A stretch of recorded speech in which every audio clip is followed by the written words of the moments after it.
Hello. This will be the start of a new series that I'll be producing alongside the regular time-lapse videos. It's a compilation of all the pieces of footage recorded that month that didn't have enough substance to become their own individual videos. I call it the off-bits, and this is primarily what you'll be getting if you're on my Patreon. Being said, I don't agree with indefinitely paywalling content, and as such, the off-bits will be publicly available to everyone the month after they come out. This means that if, for instance, you want to view April's off-bits, you would either need to pledge in April or get it at the end of the month in May. I'll also be using the off-bits as a place to talk about the direction of my YouTube channel, the future of my content, plans, ideas, and etc.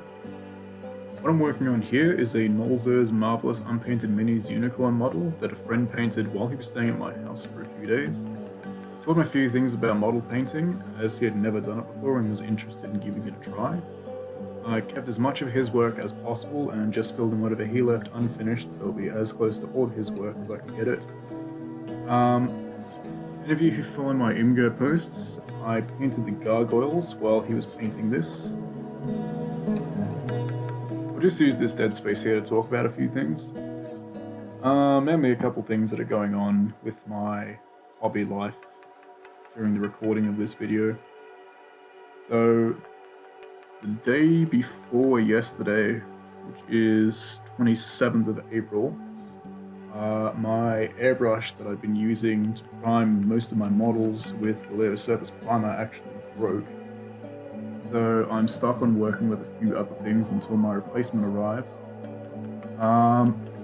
This is kind of unfortunate because I have a large stockpile of models sitting that are unprimed that I can't work on. I have almost 300 models that are basically sitting there and are not usable and not paintable. So that's a bit frustrating. But this does give me a good opportunity to experiment with basing and terrain creation, or if a time comes when I ever feel like making scene pieces to go along with the models I've made. Another thing I wanted to talk about was the music used in the videos. A few of my friends felt that I should use a different song for each individual project.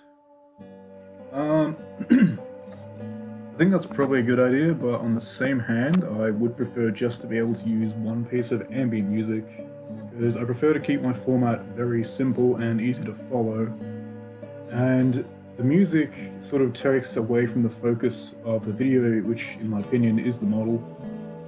So if I could just find one piece of music to work in the background, like a looping, calm ambient piece, that'd be ideal. Though if a time comes that the audience does get sick of hearing it, I will happily change it. Moving on, I'd like to talk about an idea that I had. A while back when I posted my Silver Dragon model on Imgur, a user asked me how I did the scales. And shortly after that, another user also asked the same question.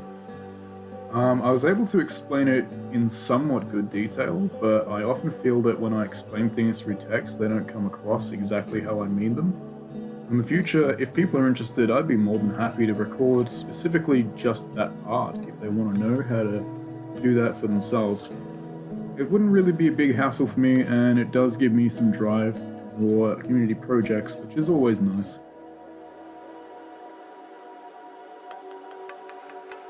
Another thing I want to talk about too is often in the background you'll see me moving stuff around, like that foam board that I have, or you'll see the angle of the camera change in the early videos.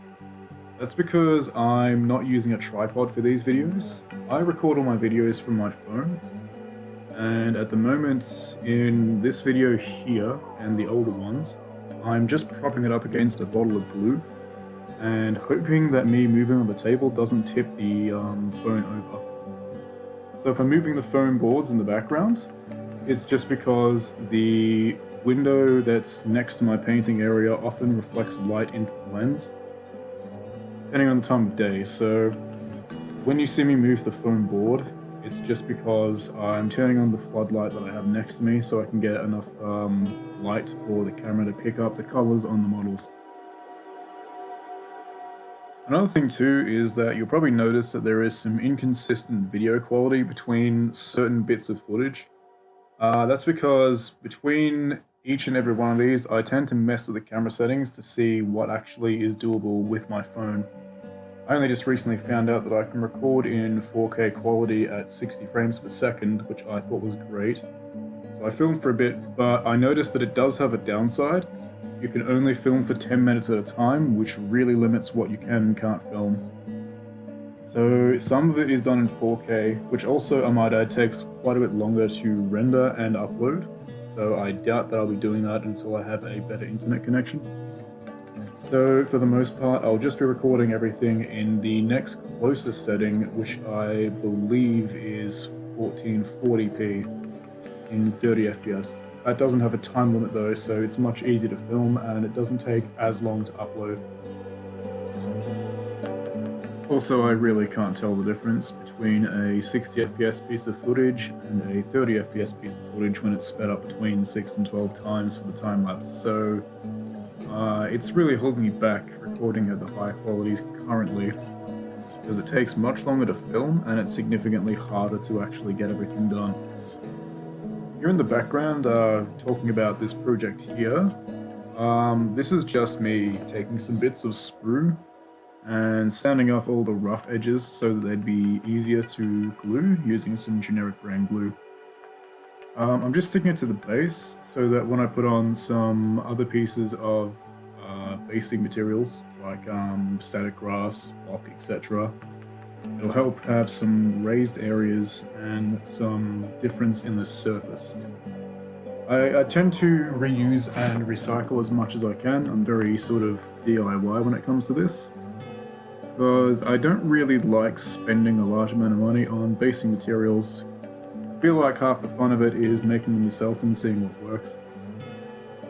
That being said, for stuff like static grass and flock, I would highly recommend, if you're not going to make it yourself, to get it from Gale Force 9. Typically when you buy their basing items, like the static grass here, the container, as you can see in the background, is actually quite overfilled. That is me already taking off a bunch of what was already in the container and putting it elsewhere, simply because it was so overfull that it basically exploded out the top when I took off the lid. When it comes to glues though, I would recommend just using generic brand PVA and superglue, because there is really no performance difference at all between that and the expensive stuff. This is just some stuff that I recorded during the time when there was a power outage in my area, and I wasn't able to use the airbrush for another project that I was already working on. I'd like to recycle some stuff when I first started the hobby, and I hadn't done that in a while. So I thought I'd experiment by recycling a Pringles lid and turning it into a scenic base. I didn't really know what I had in mind going in there, so I just thought I'd mess about and see what happened. So I'm just using some sand from a pool filter that we would otherwise have thrown away, but I saved some, and some model train ballast. I don't remember where I got that, because I got it a long time ago. I thought I'd try making a rock structure, so I clipped off a bit of toothpick with some pliers, as you saw, and I just wet some tissues. I'm just getting some foam and some generic brand super glue. This stuff is quite a bit thicker than the other stuff I'm used to using. So this is what I use if I'm super gluing stuff like foam onto plastic, because it seems to work better than the very runny stuff that I use typically for gluing models together. I'm just using some PVA on some tissues here, because the water didn't work, so I'm just trying to wrap it around the foam. Again, I don't really think this turned out too well, but at least I know what I can do better next time. A couple of days later, there was another power outage, so I did a similar thing to make cobblestone on a product called Sustagen. I just recycled a lid and did it on that. But during that time, my phone was out of battery, so I didn't actually get any of that footage, sadly. This is footage from a cancelled project. Here I'm painting a succubus regiment from the game Kings of War by Mantic Games, which is a competitor for Games Workshop. They're a lot cheaper than Warhammer, but when it comes to hobby-related stuff, oftentimes price does equal quality. In this case, a lot of the models that I get from these guys do have some form of defects on some of the parts.